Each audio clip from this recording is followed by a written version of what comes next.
Pagpabilin diha kang Kristo. Juan Kapitulo 15, versikulo 5. Ako mao ang tanom nga paras, kamo mao ang mga sanga. Ang magapabilin kanako, kang kinsa magapabilin ako, mao siya ang magapamungag daghan, kay gawas kanako, wala gayud kamoy arang mahimo. Daghan ang adunay ideya nga kinahanglan nilang buhaton ang pipila ka bahin sa trabaho nga mag-inusara.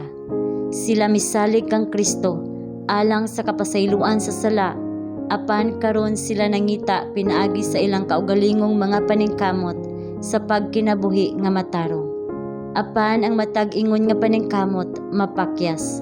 Si Jesus miingon, kun wala ako, wala kamoy mahimo. Ang atong pagtubo sa grasya, atong kalipay, atong kapuslanan, ang tanan nagdepende sa atong pagkahiusa kang Kristo. Pinaagi sa pakigambit uban kaniya, matag adlaw, matag oras, pinaagi sa pagpabilin diha kaniya, nga kita motubo diha sa grasya. Siya dili lamang ang magbubuhat, apan ang maghihingpit sa atong pagtuo. Kini mao si Kristo, una ug katapusan ug sa kanunay. Siya magauban kanato, dili lamang sa sinugdanan ug sa katapusan sa atong dalan, kundili sa mataglakang sa dalan.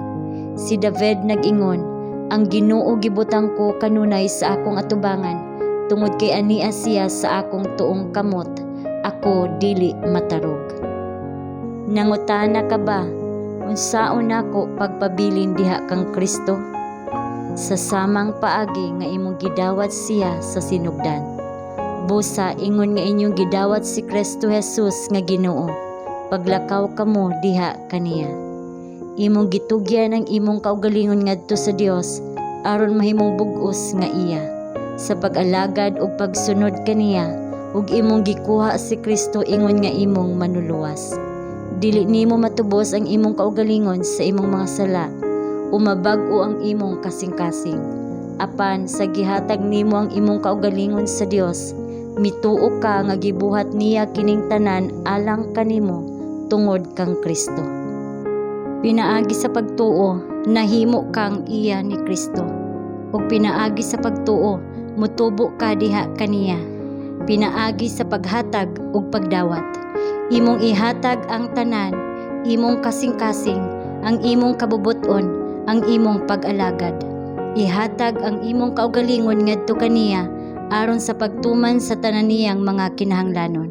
Ug kinahanglan nimong kuhaon ang tanan, si Kristo, ang kahingpitan sa tanan nga panalangin, aron magpabilin sa imong kasing-kasing, aron mahimo nimong kusog, imong pagkamatarong, imong walay katapusan nga magtatabang, aron hatagan ka og gahom sa pagsunod. Ang imong kahuyang nahiusa sa iyang kusog, ang imong pagkawalay alamag sa iyang kaalam, ang imong kahuyang sa iyang malungtarong kusog. Busa, dili ka magtan-aw sa imong kaugalingon, nga dili mo tugot nga ang hunahuna magpabilin sa kaugalingon, kun dili mo tan-aw kang Kristo. Himua nga ang hunahuna magpabilin sa iyang gugma, sa katahom, sa kahingpitan sa iyang kinaiya. Si Kristo sa iyang pagdumili sa kaugalingon, si Kristo sa iyang pagpaubos, si Kristo sa iyang kaputli ug pagkabalaan, si Kristo sa iyang dili hitupngan nga gugma, mao kini ang hilisgutanan alang sa pagpamalandong sa kalag. Pinaagi sa paghigugma kaniya, pagkopya kaniya sa bug-os nga pagsalig kaniya, nga ikaw mausab ngadto sa iyang dagway.